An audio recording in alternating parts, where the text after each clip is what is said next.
Good morning. Good morning. We have to do a little microphone adjustment between the two of us because a little bit different. Good morning, everyone. Andrea Jenkins is currently serving her third term as a Minneapolis City Council member.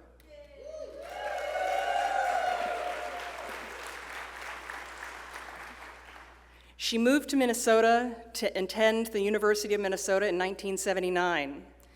She worked as a vocational counselor for Hennepin County government for a decade. Councilmember Jenkins worked as a staff member on the Minneapolis City Council for 12 years before beginning work as curator of the Transgender Oral History Project at the University of Minnesota's Jean Nicholas Tretter Collection in Gay, Lesbian, Bisexual, and Transgender Studies. She holds a master's degree in community development from Southern New Hampshire University, an MFA in creative writing from Hamline University, and a bachelor's degree in human services from Metropolitan State University. She is a nationally and internationally recognized writer and artist, a 2011 Bush Fellow to advance the work of transgender inclusion, and the recipient of numerous awards and fellowships. In 2018, she completed the Senior Executives in State and Local Government program at Harvard University. I had the pleasure of meeting Councilmember Jenkins during our search for this year's conference site. She welcomed us to her office and asked to know a little bit more about GCLS and what we do.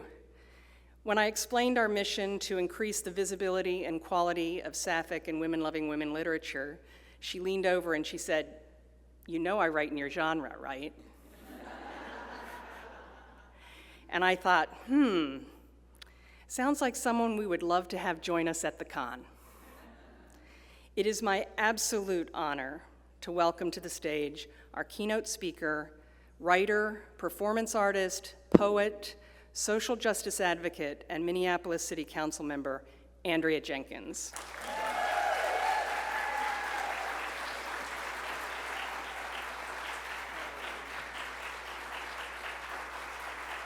Morning.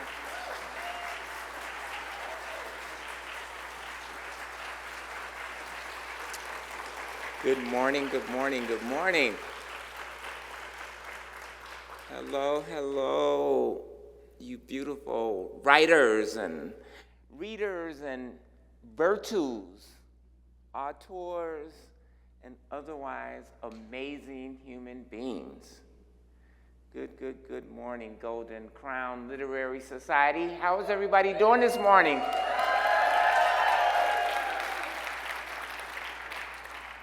You guys having a good time in our fair twin cities?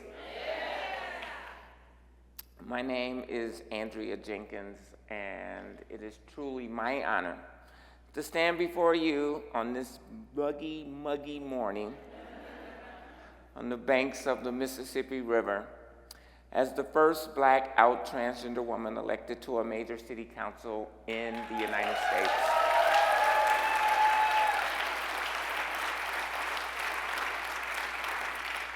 I currently serve as the city council member that represents Ward 8 on the city's south side, home to the murder of George Floyd, something that we are not proud of, but that we understand and realize that it is an important part of our history and legacy.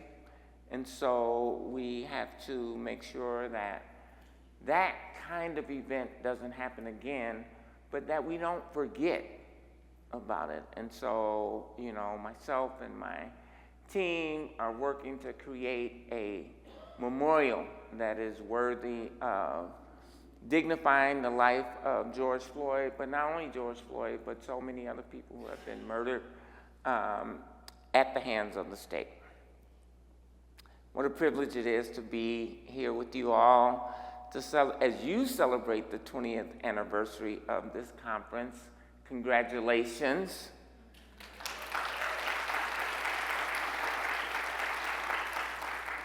I want to just thank Betsy Carswell and all of the organizers for the warm invitation to become a part of this community. And to be more specific, this mission of being greater visibility to literature, lifting up sapphic and women-loving women voices. It's an important mission. 20 years is a long time to do anything. It requires a deep commitment to struggle through the ups and the downs that inevitably manifest in any endeavor that spans that amount of time. So sincerely, my congratulations. Understand that this conference was initially planned to be in Orlando, Florida. But then Florida went and did what Florida does, right? And so as a result, you decided to come to a community where you are welcomed and embraced.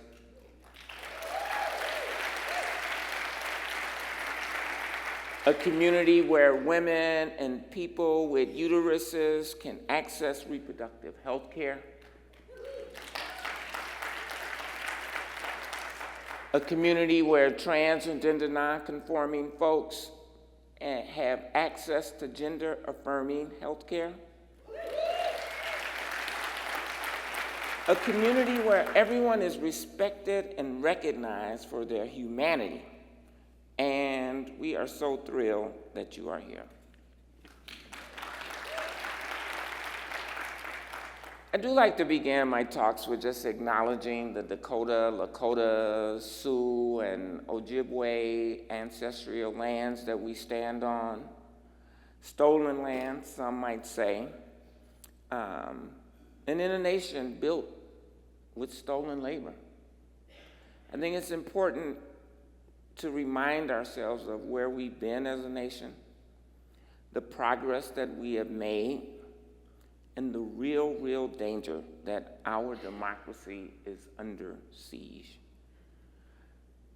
So I can't tell you who to vote for, but I can say that I won't be voting for the person that is waiting to be sentenced for 39 felony convictions.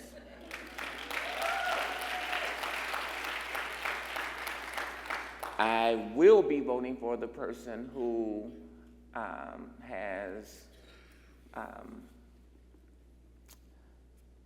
wiped out millions of dollars of student loans. The person who actually came through with infrastructure funding all across the entire country. The person who has created more jobs in America than any other time in American history. And so I just hope that you will go out and vote, because it is deeply critical. But enough about politics. What about poetry? I had to tell you guys, this has been my year for poetry. One of the projects that I have been working on for so many years. In January, I saw one of my dreams that I had for so many years come to fruition. The city of Minneapolis finally joined St. Paul, the city that we're in right now, Duluth, and Rochester, Minnesota, to finally have an official poet laureate. We named Hyde E. Erdrich as the inaugural poet laureate. And as I said, I have dreamed and schemed and formally worked on this project alongside the Minneapolis Arts Commission, the Loft Literary Center, to make this happen. So it's a really big deal. And then, so far this year, I've had 4 poems published. To all of you poets out there, you know, that's like a big deal, right? And not 4 poems in one publication, 4 poems in 4 different publications. One of them happened to be a commissioned poem for a major event that is actually happening right across the river, called the Gala Festival 2024. And is anybody familiar with this festival that's going on over there? All right. We see a few people in the audience, a few singers out there.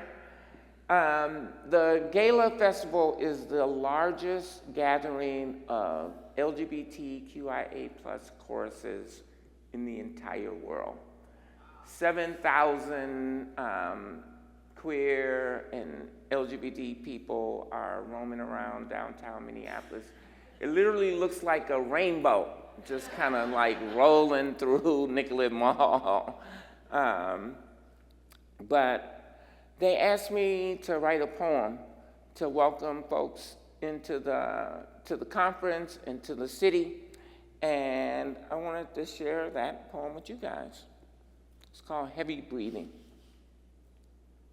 Sunset over Lake Bede-Makaska. It starts with an epigraph. If they come for me in the morning, they will come for you in the night. Anonymous.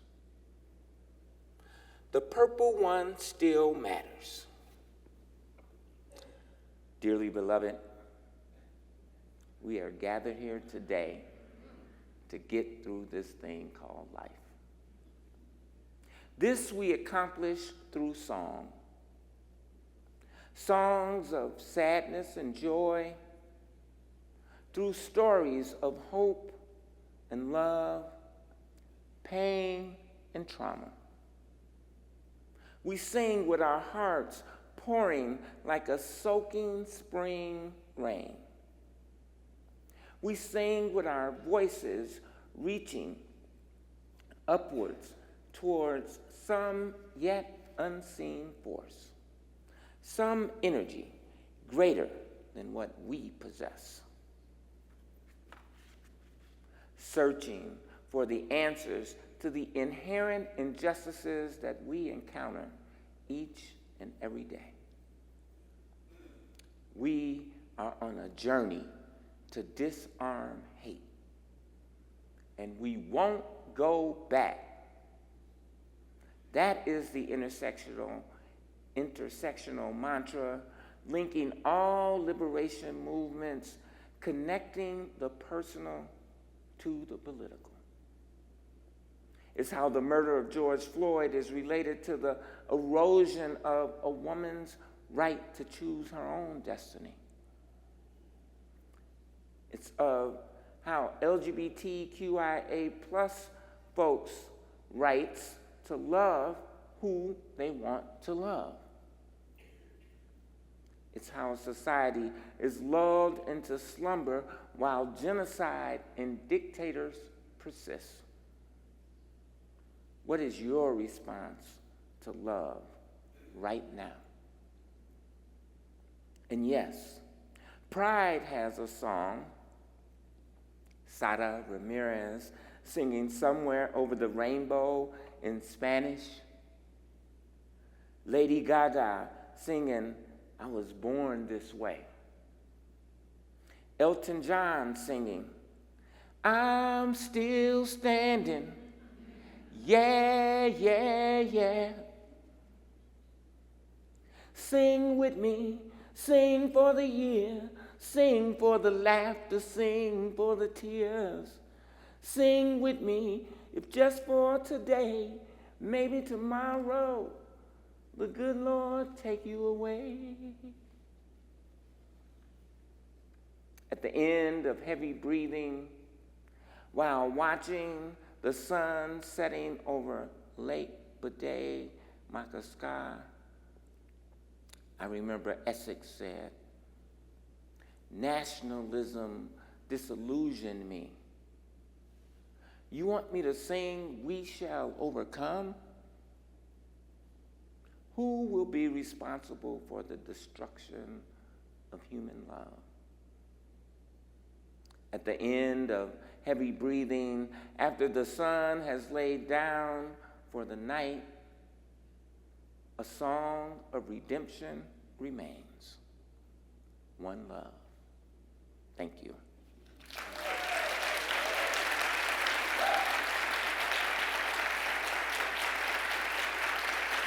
Thank you, thank you, thank you, thank you.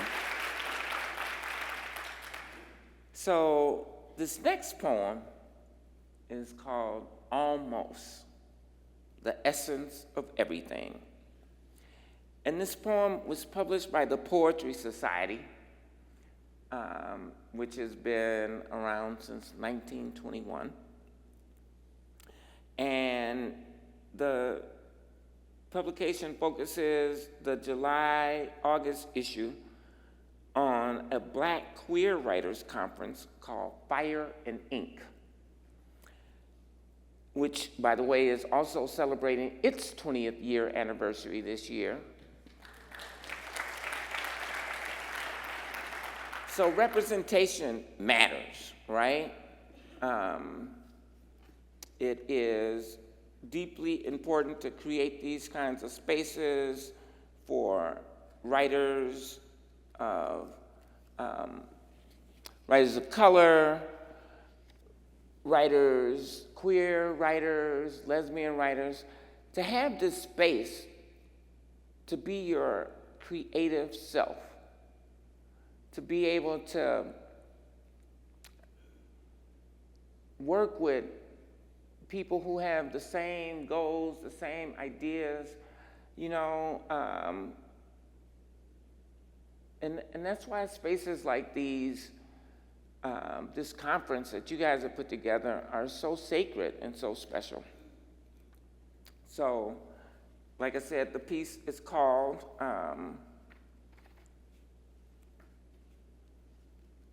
The Essence of Everything, and I think that, I thought my bookmark fell out, but it didn't. Thank goodness, because, yeah, these poems are not numbered. And I might need my glasses for this one, because I don't know about you guys, but every day I get a little bit older.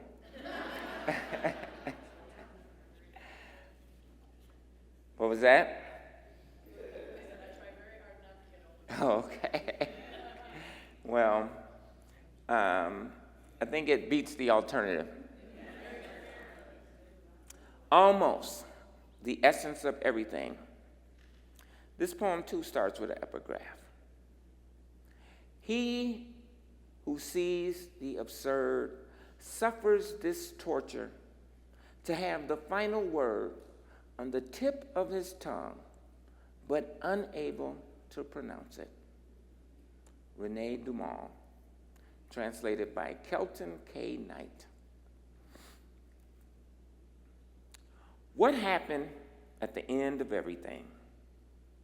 Spectators picking over the remains like panicky-stricken crackheads in the evening rain.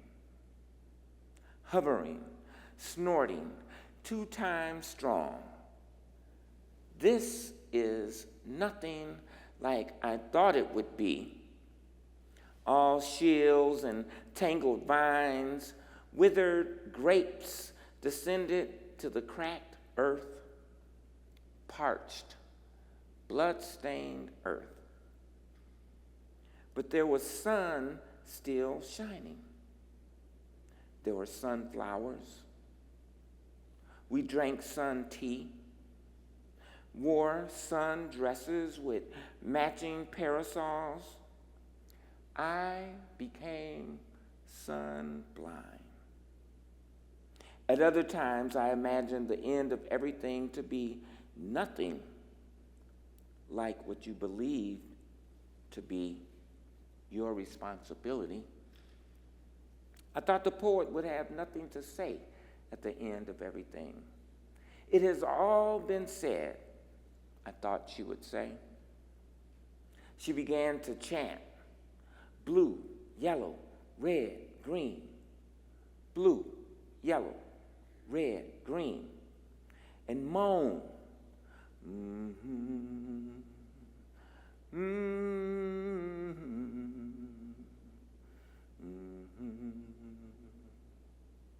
Soon words poured freely like blood from a wounded heart, and nothing could stop the bleeding.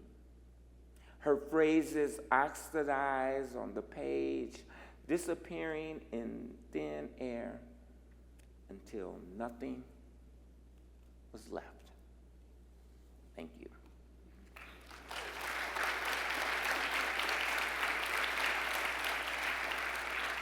Thank you. Yeah, I'm still pinching myself that 4 poems in 6 months, like, that's a pretty big deal. The next poem that I want to share with you guys was included in an anthology called Trans School, Volume 1. It's the work of a summer and fall workshop that I participated in as a mentor to young transgender and gender nonconforming folks. It's so important for us as writers, readers and editors and et cetera, to help the next generation nurture their own voices and build their own craft. So the poem itself is pretty self-explanatory, but suffice to say, it's a response to the Dave Chappelle Netflix special called Closer. Anybody familiar with that program? Yeah. I actually got a chance to meet Dave Chappelle, and we talked about the poem, you know, and he was pretty open about it, but, you know, I kept my stance. But here's the poem, Mistaken Identity. Sitting at the foot of a Joshua tree, watching the Closer on my phone, thought I was Lucille, always singing the blues. Thought I was from another planet. Everything was so spaced out. Thought I might be a plant myself, always being uprooted. Just when it appeared comfort and comeuppance was on the verge, I thought I was Marvin. Whoa, oh, oh, mercy, mercy me. Dave Chappelle thought I was a carpetbagger, an imposter, an impossible burger. He said as much. And y'all thought it was all rainbows and starshine. Thought I was stronger than that. But they keep on attacking me. Thought sticks and stones would break my bones, but words could never hurt me. I thought Dave knew that black, trans, queer, gender nonconforming people existed. Been here since the slave ships, on the front lines of all movements. The movement you said you were jealous of. The movement that Marsha P. Johnson and Sylvia Rivera started, but you pay it no mind. Thought Dave was a feminist. Turns out he is #Team Turf. Trans exclusionary radical feminist. Thought he was a philanthropist. But the young people at Duke Ellington High School in Washington, D.C. said, hold on, Dave. You got some splaining to do. Jon Stewart said, "I know Dave. He's a good human being. I know his heart." This ain't about Dave's heart. We just want the violence to stop. Thought I was a human being. Guess it's just a case of mistaken identity. Stop killing Black trans women. Thank you.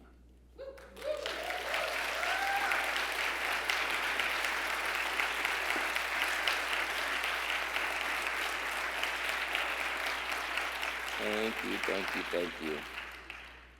So, we're almost to the end of this poetry thing, you guys. There's one more to go, though. So this last poem was included and commissioned for the 50th anniversary of the Loft Literary Center, which is going on this year. So all of these literary communities are reaching these milestones, which is really incredible to have these spaces for, like I said, Black and queer writers, for sapphic and women-loving women writers. It's really critical. The Loft Literary Center, they invited 50 of the past Loft Fellowship winners to write a poem, and I'm thrilled to be one of those 50 Loft Literary Fellowship winners. And the piece I wrote is called The Whiz.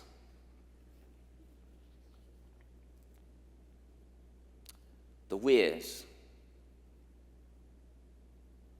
Monarch butterflies always return home and gather, painting a golden tapestry of wonder across the blue backdrop. Brown squirrels and black wasps always make their way back home. Caution, do not disturb. Ex-lovers never come home when you need them to. And just when you think, I'm over it, then they show up, right? Motown was the home of soul music. Philadelphia had that Philly neo-soul sound. The Bronx gave birth to hip-hop. Just throw your hands in the air and wave them like you don't care. 50 years and going strong, baby. I heard home is where the heart is. And if that is true, I might want to know. And here's the question, though. Where is your heart? How do you love? At some point, we all leave home, embarking on our own odyssey, finding one's own yellow brick road. The cobblestones are rocky. It curves and dips and leads us to places yet unseen. There is a home for the word, a home where my friends gather and create stories of peace, of justice, of hope, of love. Yes, there is a home for the word, the Loft Literary Center. Thank you.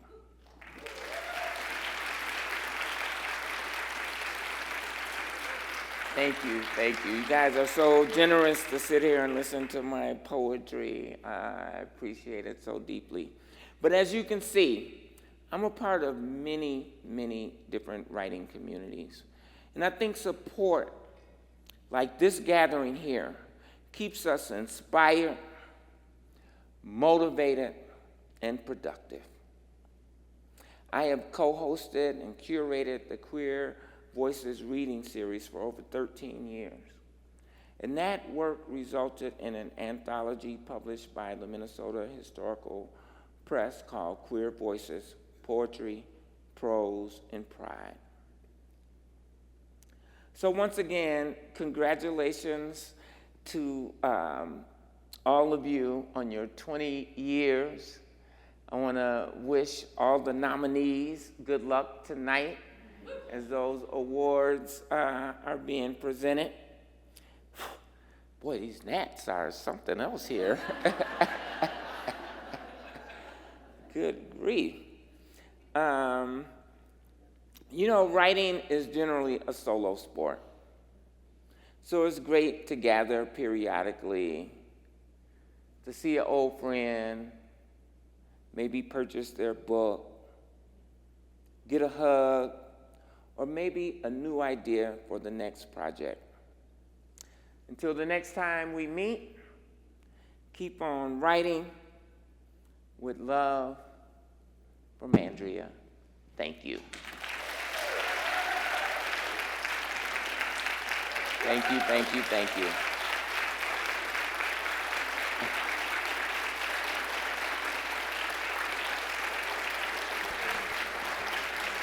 Thank you.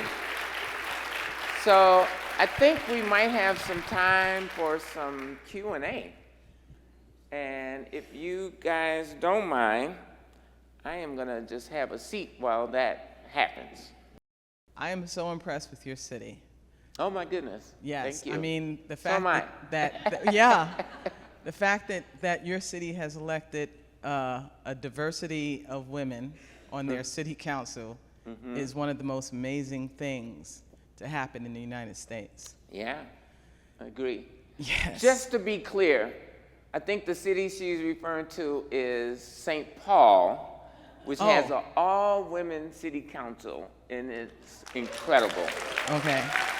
Well,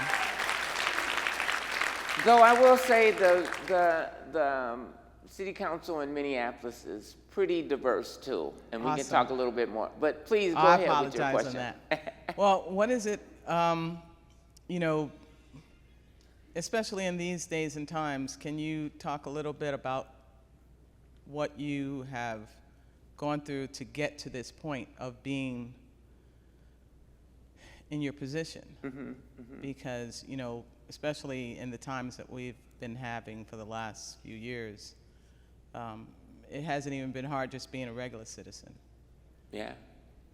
Well,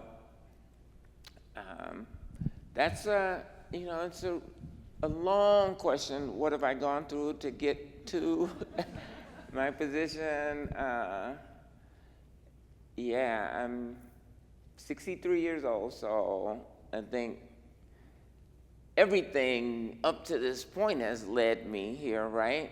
But, you know, my journey, I think, to activism, to political life has really come through the arts and literature and writing. My writing has really been about trying to carve out a space for my own existence. And when I say my own existence, for my communities that I represent as an African American, as a queer person, as a trans person. And so when you speak about those issues and those topics, I think you kind of become, in some ways, an activist or an advocate. And, you know, having worked in political space, it gave me an opportunity to kind of see that being in elected office is not rocket science, right? Like, you know, the people who are there, this is a secret, are no smarter than you or I. And we can see that as we kind of watch this whole presidential campaign thing going on, or, but yeah, I would say my journey has really sort of meandered through my creative and artistic life.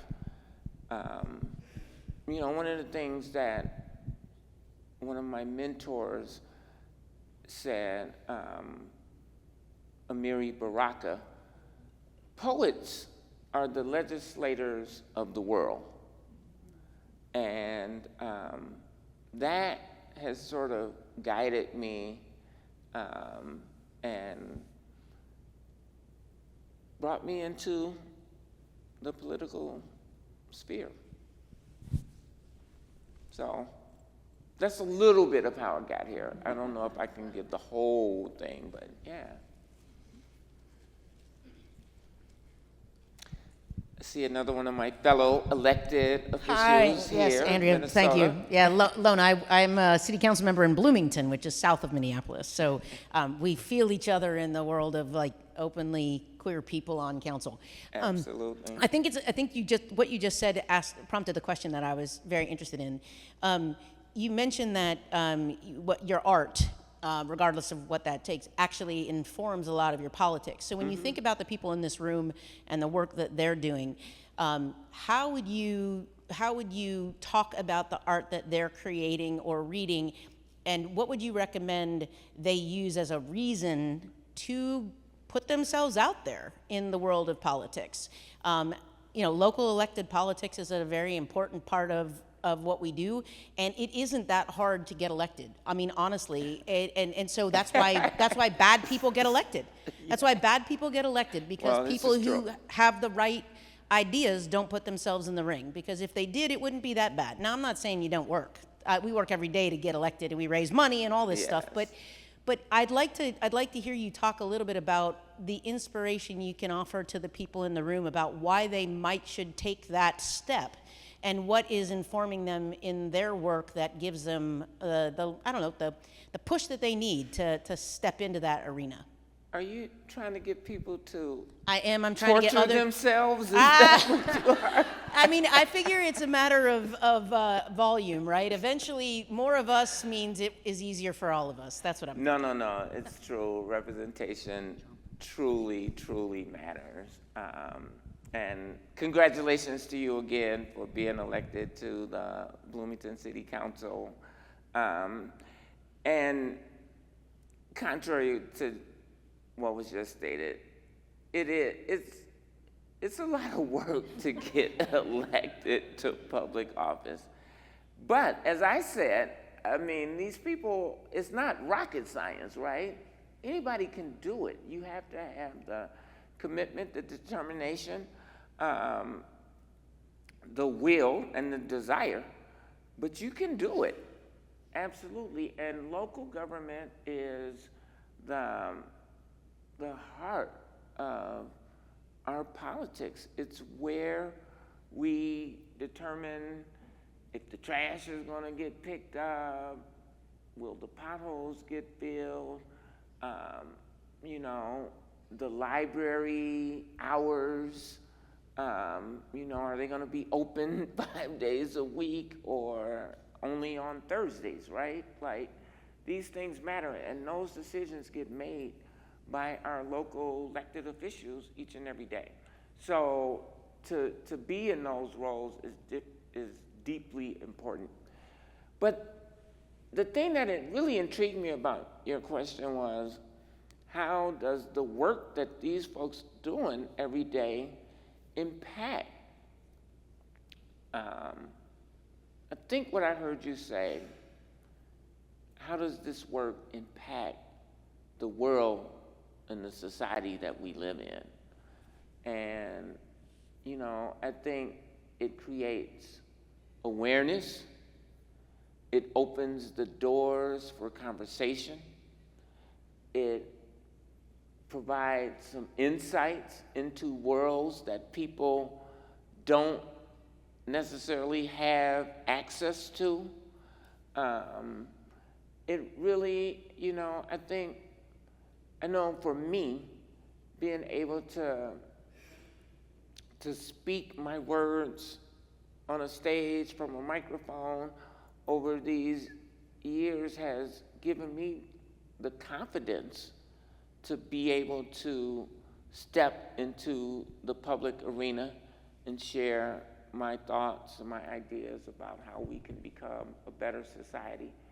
And so I think those are some of the benefits of being a writer, and putting those very vulnerable thoughts and ideas out in the world. And, you know, it certainly can strengthen and sharpen your tools to be able to step forward and put your hat in the ring.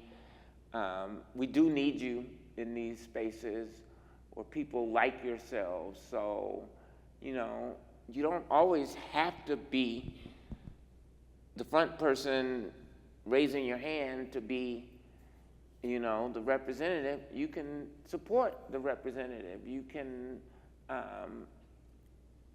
work on campaigns. You can be a part of the discussions that help to shape the platforms that people are working on. So there's multiple ways to get involved and be a part of the political process. And I absolutely think that being an artist, being a writer, just think about how literature has been one of the major forces for change in our society. You know, I think about one of my homegirls, Lorraine Hansberry, who wrote a play called A Raisin in the Sun. That shifted our whole entire conversation about African Americans living in our communities. Right here in St. Paul, there was a story called The Great Gatsby that, you know, is a novel, but it gave us this really insight into the lives of the folks in the 1920s and sort of shaped and continues to shape how America and how society operates to this day. So literary arts is a truly a vital and critical part of our cultural landscape, and helping to move and progress society forward, in my opinion.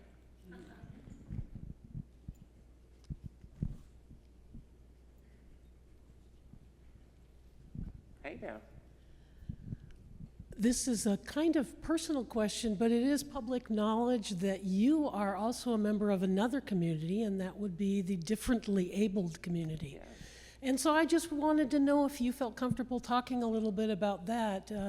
It's kind of a shock when you're not as mobile as you used to be, and your job requires so much of it. So can you talk about a little of that? Wow. Yeah, no, that's, thank you for acknowledging and bringing that conversation to the fore. It is deeply personal. It's really interesting. I've been sort of, you know, we're having this debate in this country, should Joe Biden continue to run for office? And, you know, he's differently able, right? I mean, he is, I think, soon to be 82 years old. He's not as mobile as he used to be.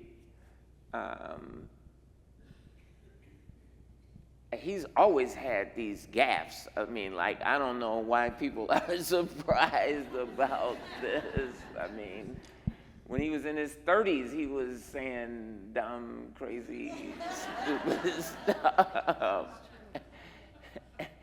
In fact, he has less gaffes now than he did in the past, but I digress. You know, I think about it, though, in terms of my own political career and how people see me as a public figure, as a leader. You know, in 2017, when I first ran for office, I could literally run. Like, I could physically run. Though I was having challenges on the campaign trail, and was diagnosed with multiple sclerosis in October of 2017, like weeks before Election Day. And so at that point in time, people didn't know. In fact, I didn't know until like I said, October, that I was living with this, debilitating disease, chronic disease. But now it has become much more obvious. You know, I use an electric scooter, I use a cane. Clearly, you know, people can see me sort of almost tipping over, etc. Multiple sclerosis impacts your muscles, your ability to balance, and a whole host of other challenges for people, which is why they call it multiple sclerosis, because it's multiple different types of maladies that people experience, and not everybody has the same challenges. Some are more severe than others, but this debate about, you know, whether or not this person is capable of leading, you know, it makes me think about my own role in public life and in public service, because does my physical abilities impact my mental abilities? And it's hard to argue that it doesn't have any impact, because, you know, I'm a human being, and the loss of some of my physical capabilities certainly impacts my emotional life. But it does not, in my opinion, impact my ability to govern, to try and make decisions about how do we live equitably and cohesively together in this community with so many different and diverse voices. How do we get to consensus? And I think that is still, those faculties are still present, and I'm thankful for it. But, you know, the reality is each and every one of us are gonna be disabled at some point in time, whether it's a temporary disability, or, you know, as we age and get older, you know, other parts of our faculties, our hearing, our eyesight, our, you know, mobility, all of these things become challenged over time. And, you know, I think it's really important for us to speak openly and honestly about these issues, to try to create more space for other people to be able to live and access and perform in this society, and to really demonstrate that it's really important to show up as our full and true selves. I thought about whether I should sit on my scooter and deliver my remarks this morning or stand. And these are decisions that I have to think about all the time, you know, because I do a fair amount of public speaking. And you know, I'm in a lot of photos all the time with various folks, and I'm starting to become much more comfortable with being on my chair, taking a photo with my cane to demonstrate that, yes, I have these mobility challenges, yes, I am disabled, but yes, I am also still in this game called life. So,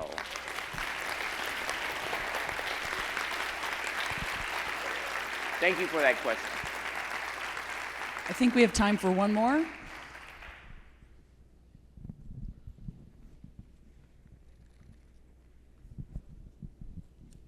Hello. Hello. Yeah, I followed you for a very long time, as you know. Thank you. And I'm curious because as writers, there's the up and down in work-life balance, and you have a unique challenge, well, okay, several of them, for work-life balance. I was wondering if you found it easier to write and create and be productive post being city council president? And when do you plan to come out with your memoir? Updated. Wow. Okay, this was not a leading question. I did not pay for this question to be asked. But it's perfect timing. And it's the last question, too. Man, I told you, I just got 4 poems published this first half of 2024, which is amazing. But I have been so incredibly artistically productive during my time in office. And it's fascinating to me. But one of the things that I did promise myself, though, when I ran for office, is that if I got elected, I would not give up writing. I would not give up my artistic career because, you know, you can get so deeply immersed in this political space and become someone who you don't recognize anymore. And in an effort to try to keep myself grounded, I wanted to stay engaged in the arts. And so, you know, I began to teach at Minneapolis College of Art and Design. So I teach poetry to young people as a means to try to stay engaged with the word and the creative life, and also to kind of try to stay young from hanging around, you know, 19, 20, 21-year-olds. But I am currently working on a memoir. And it's not a whole life memoir, right? It's a memoir of the time that I've been in office and the creative work that I have been able to produce that since I've been in office. The working title of the project is called Love, Andrea. Subtitle, The Art of the Political. It is a documentary / memoir project. So the documentary is being edited right now. We're compiling the written word, also make visual collage as well. And you know, since the murder of George Floyd, this community has just had this sort of explosion of art that happened right after the murder. You know, the plywood boards that were put up all around the city to try to protect, you know, people's stores and properties, like just exploded with beautiful art all over the place. Writers were writing, filmmakers were making documentaries, et cetera, et cetera. And I guess I was bitten by that bug too. And so, you know, I've written a number of essays, poems. I wrote a play, a 10-minute play, but it was produced by the Long Wharf Theater in New Haven, Connecticut, and then subsequently staged again at the Jungle Theater in Minneapolis. And so I have all of this sort of creative work, and so we want to put all of that into a book and compile it with,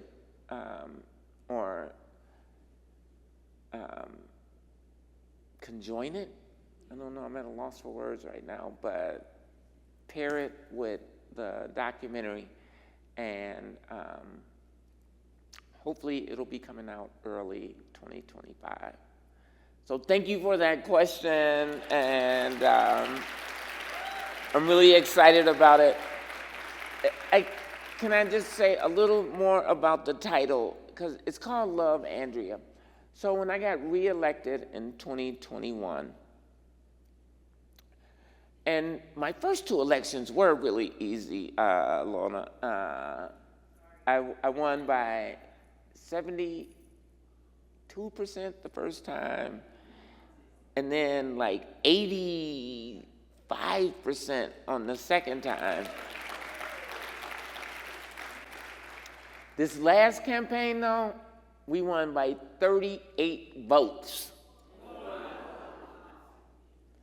Voting matters, you guys. It absolutely matters. Every vote counts. But at any rate, see, I'm having a Joe Biden moment here now. Love, thank you, love, Andrea. So in 2021, I decided that I am going to begin to sign all of my electronic communication with Love, Andrea. You know, one of the things that Reverend Dr. Martin Luther King Jr. said is that darkness cannot drive out darkness, only light can. And hatred cannot drive out hate, only love can. The Reverend Dr. Cornel West says that justice is what love looks like in public. And the great freedom fighter, Che Rivera, reminds us that the true revolutionary is guided by principles of love. And so, you know, I wanted to try to show up in public space with this concept of love.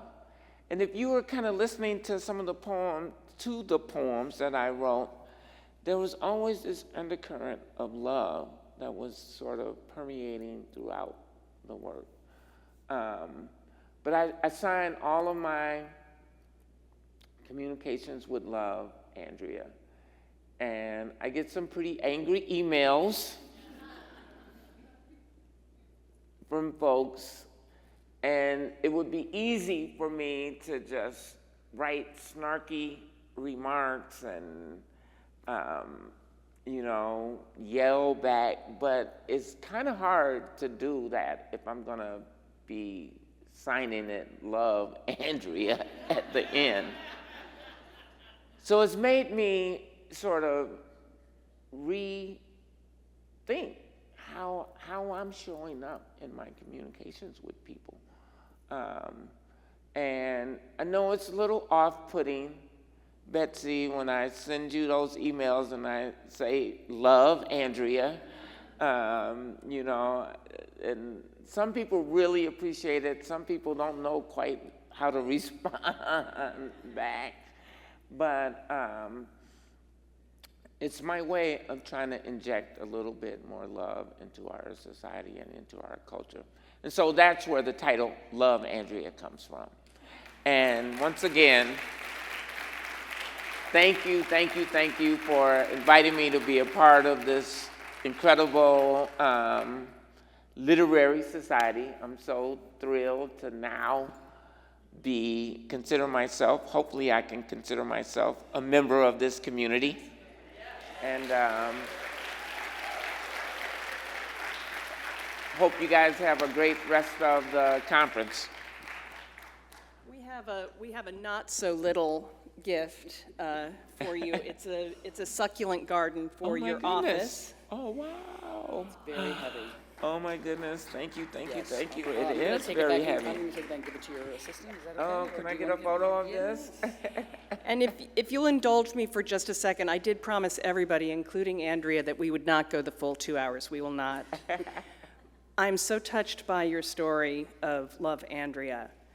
I wrote reams and reams to try and make the case for Andrea to come and speak to us. I sent her an email. It was probably this long. And the morning I got the email that said, yes, love Andrea, I wept. Aww. And it's going to happen again. Aww. So thank you. Thank you for your love for us. And please, let's give some GCLS love to Andrea.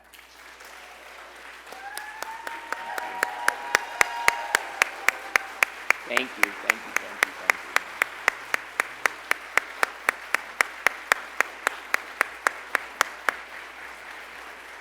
Wow.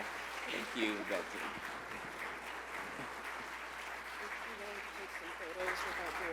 Absolutely. Great. Thanks, everyone. Thank you. Wow. 2 standing ovations in 1 week, man. That's There'll be another tonight. 2, and actually in 1 setting here. So thank you all so much.